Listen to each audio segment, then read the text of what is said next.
अगर आप चाहते हैं भोजपुरी हिट सॉन्ग सबसे पहले आप तक पहुंचे, तो लवली वीडियो चैनल को जरूर सब्सक्राइब करें और साथ में बेल आइकन को दबाना ना भूलें।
मजा लोगे चल आवे छरपल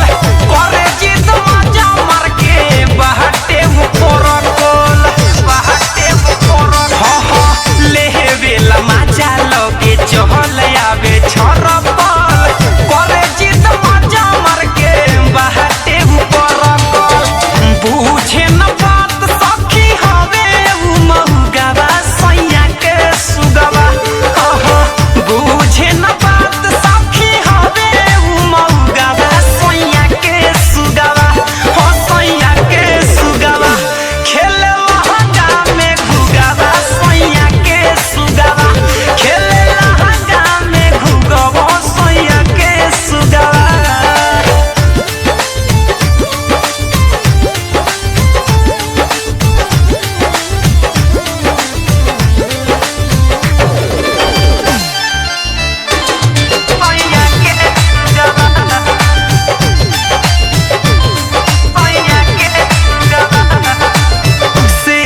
भूटान पाछा दिन भर ना छोड़े।